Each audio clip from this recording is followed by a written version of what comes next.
All of you guys know Electrify America. They're here at ACT Expo. So we're going to take a minute to have a conversation with them about some new developments with Electrify America.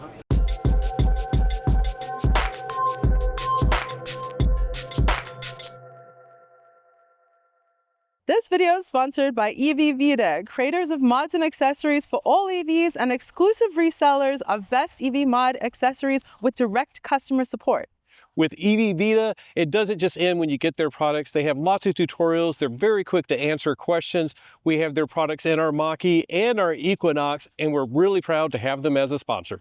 Hi, I'm Patrick, and this is the Mach-E vlog. We're standing in front of a very familiar site, an Electrify America charging station, but we're at ACT Expo, and we're going to be speaking with Aaron. If you don't know, ACT Expo is sort of more on the commercial side of EVs and EV charging, so you're in charge or over the commercial side of things. So explain to me the difference between EA that I know and the commercial side. Yeah, great. Well, it's great to have you here, and thanks for stopping by our booth.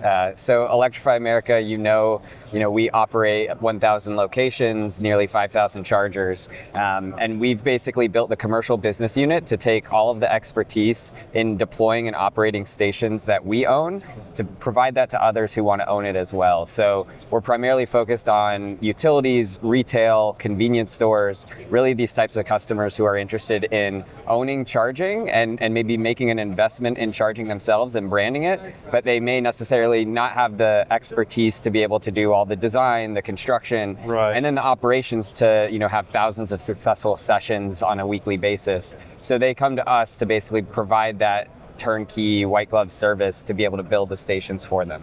I've seen some of those. They had the photos and like that's Electrify America, but it doesn't have your branding on it. It has their branding. So. Yeah.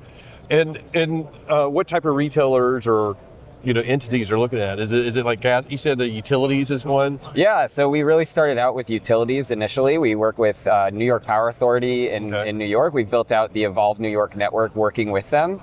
So we're behind the scenes building that network, building those stations for them and doing the networking to operate them, as well as Rocky Mountain Power in Utah, Arizona Public Service in Arizona, and then more recently some retailers like Costco. We've recently branded some stations with them. They own those stations actually. So those are a couple examples of our customers. And they are, even though we're talking about it as like a commercial side, that's the intent is like it's going to be for people like us to be able to charge there. Yeah, so we're primarily focused on the public sector, right? We want to leverage all of the expertise that we've built operating our own network that we own and provide that to customers who want to own that investment as well. And it enables us to really be able to provide a great service because we're doing this for our own stations. We can really easily extend that to a customer who wants to own it as well. Very cool. Now, so if I pull up to a Costco branded station, would I use a Costco app or like an Electrify America app, or both? Yeah, so they use the Electrify America app is the way that it works, and you can use the credit card reader as well. So they have really it's all the same kind of standard processes that you would use an Electrify America station, but just at another brand. Maybe the pricing is set by that customer, so they can have a different pricing sector. Maybe they want to have more discounted pricing, be a bit more aggressive on there, or maybe they want to have member benefits, different types of things from different customers that we might see at those stations just because they're owned by somebody other than Electrify America. And okay, so if I'm like driving across the US and like if my car is routing, is it going to like know the difference, or can I select like I only want to stay with Electrify America, or will it be just I can add these other networks? How's that going to work? Yeah, so that's I think one of the really great benefits is they are all a part of the Electrify America network. So really from a driver consumer perspective, you'll see another dot on the map and it will just look like a normal Electrify America location. You can go there and use your app there. The user experience is really similar. So really great that you don't have to get another mobile app or try routing to a different station. That was my question, because like I do not want another app. Plug and charge also works. So for customers who have plug and charge. Right, yeah, exactly. So that you can still use your plug and charge on a location that's owned by a commercial customer from us. Very cool. Yeah. Now, the other thing that I was going to ask is like, it seems like part of it is like they're buying your experience, and Electrify America has been around for a while. We know we've been part of those and part of some of the growing pains, but you guys are getting better and better, and we've testified to this. past couple of years, we've had such good experiences with Electrify America. I'm assuming that's part of what these companies are doing. They're like, they want to buy into that experience so they don't have to go through the growing pains. Yeah, exactly. I mean, we've learned a lot over the last 7 years, and charging is a really complicated business. There's a lot of handshakes and communication that has to happen between vehicles. We have our testing campus near our headquarters where we do a lot of interoperability testing with all the different vehicles, and so that's what getting an Electrify America station through our commercial business unit.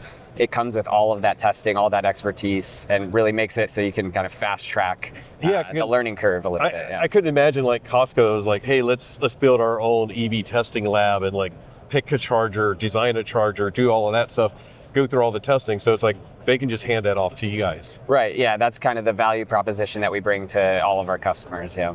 Now, these are beauties. This is like your Gen 4 hardware. These are the ones that sort of seem like it made a big difference, at least from our perspective. Is that what you guys are seeing? Yeah, this next generation unit, I mean, this is really what we've seen a lot of success putting this across our network. It's had tremendous reliability. It has a great user experience. The screen functions well. And we've had, I think at this point, we're having hundreds of thousands of positive charging sessions, positive experiences on a weekly basis. And some of the stats, we've got 600 gigawatt hours of energy delivered last year, 65% increase from the prior year. And so we're really just seeing customers, enjoy to use this dispenser and to use the charging equipment. Yeah, and we've talked to some other people at Electrify America, and it really has been like a huge increase in utilization rates. So that seems like it's taxing the equipment more, but you guys are withstanding all of that as well. Yeah, exactly. We've built a lot of processes and teams to be able to test the equipment, but then to be able to get out in the field, fix any issues quickly. And that's part of why the commercial, offering is so successful, is because we've really been able to test it. And customers now can see all the usage on our stations, and so they can see that it's an attractive investment opportunity. If you're a convenience store and maybe you offer gasoline, now it's an attractive opportunity to invest. To add one more refueling type. Right, exactly. So, they can host an Electrify America location and work with us on that side where we own and operate, or if they want to put their branding on it, maybe tie into loyalty of the things they're selling in the store, then, they can work with our commercial unit. Yeah, we were just talking about that the other day. Like, I could sort of see that's a really good value proposition for me as well as that business, because, like, no offense to Electrify America, but if I'm a member, the only discount I get is with Electrify America. But if I'm a member of, brand X, I might get a discount on soda and a discount on charging. Right. So, yeah, I could see some benefits being working together there. Yeah, and there's need for all different types of charging at different types of locations, travel stops, retail locations, and so you're always looking for different types of amenities, and this allows us to work with all different types of hosts who may want to site host us and let us rent the land or lease the land or own the land, but others who want to own it themselves and tie it to the store benefits. Speaking of those differences, like we know, especially down like in San Diego, we have some Electrify America stations that have DC fast charging, but they also have like 1 or 2 level 2 chargers. Is that something that you would do on the commercial side, is have any level 2 out there? No, so our focus is really on the DC fast charging side. So it's really this next generation unit. It's just leveraging the same things we would deploy for ourselves today and extending that. Now, the other thing that we've been to recently, like first of all, we went to the flagship station, the big station up in San Francisco, but we also went to the one that's down in San Diego. Okay. So we've been to your bigger stations. Is that something we may see from Electrify America in general, or some of your retail partners or utility partners? Yeah, so I think everybody's seeing the adoption of EVs is really accelerating, and we have a lot of people charging. So we've seen that we really need to build bigger stations in a lot of key markets. So that's a big focus for us moving forward, is we're looking at the data, we're seeing the usage, and we're finding where demand really exists. And we're looking at building big sites because we want people to be able to, be able to share the station, have a lot of chargers, and be able to have really fast turnaround times like you see at our Harrison Street site. That's the indoor site in San Francisco. So we're looking at deploying those a lot more in the future. We're looking at growing the network by about 1,000 chargers just this year. So we have some aggressive growth plans, and a lot of that is focused on those larger format locations. Yeah, it seems like there is from a consumer perspective, there's like a tipping point of like, if you have a 4-stall and it's busy, if they all just pulled in, you may have like a 35-minute wait. But Right. when we went to like Harrison Street, we were watching and it was getting full, but like there was constantly like somebody would come in, but they were waiting because somebody was pulling out at that exact moment. It's such higher turnover. Yeah, exactly. That's what we've seen. The data kind of shows is if you have a lot of chargers, you're bound to get somebody coming off of a charger, even if it's full, in just maybe a couple of minutes. And so the wait time can be non-existent really at one of those large sites. We've also worked on a state of charge pilot program at some of our locations that are very busy, where we're putting a cap on the SOC to really encourage that turnover, so that, you know, the 85% and above, you know, part of your charge curve, that's where you charge really slow. And so we're trying to, you know, get the throughput of the site. So, you know, get people to stop charging at 85% so that more drivers can use the station and everybody can get to their next destination. And if we could, I'd like to hit on that a little bit, because I thought it was a very positive thing. And then from our viewers, we got a lot of negative feedback and anger toward Electrify America. But you guys put in some sort of protections in there as well. So like if you need to go above, you can still do that. But the other thing I thought was really crucial is like it's not like Green River, Utah, right, where if you may need to go to 100% depending on what you're doing.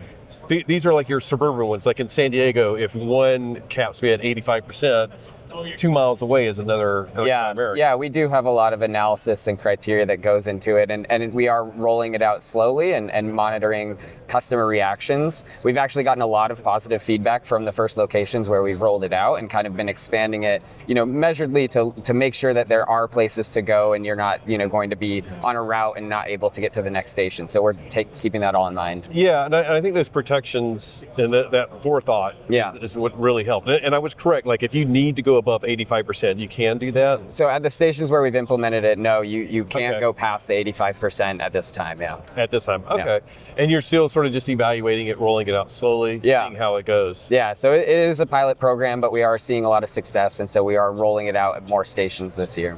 Well, you know, we've been to Las Vegas, where there's a lot of charging being done by people that are local, and understandably that they have to do that, and I know how bad the congestion is there. So hopefully this is helping out without making it too big of a burden for people that have to use local charging. But you know, we'll pass along any feedback that we have from our viewers of any improvements, because I think it's something that has to be done as we grow the network, and then maybe one day we'll flip a switch and we'll just have chargers everywhere and don't have to worry about it. Yeah, and I think more infrastructure is definitely what's needed overall, and that's why we're trying to build larger sites, especially in metro areas where you have drivers who may not have access to regular overnight charging at home. They may be in a multifamily, they may not have access to workplace charging, and so building these larger sites in those major markets is something that's a big focus of ours too.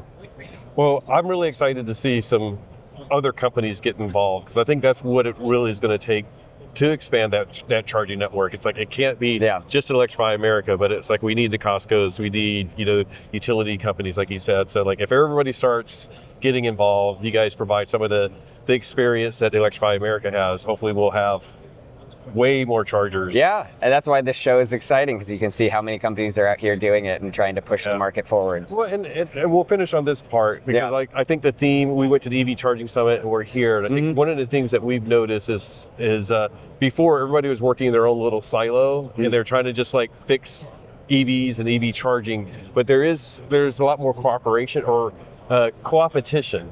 So you like may still compete with other people, but you're still like everybody's working together on this common goal. I think it's an interesting market we're in. You know, we're all advocates for EV adoption. We're all trying to make this technology work, and we're competing on providing the best customer experience. But that's a great thing for the consumer at the end of the day, and getting more charge points, getting better experiences is, I think, better for everybody. Yeah, awesome. Well, thank you for spending time with us. Yeah. Hopefully ACT Expo is going great for you. Yeah, it's been great. We'll see you hopefully next year. I think it's going to be in Vegas next year. Yeah, we'll be there. Well, thank you for watching. I thought it was great to learn about some of the new developments with Electrify America, partnering up with other businesses, companies, entities, and of course, learning about their new 85% limit at some of their chargers.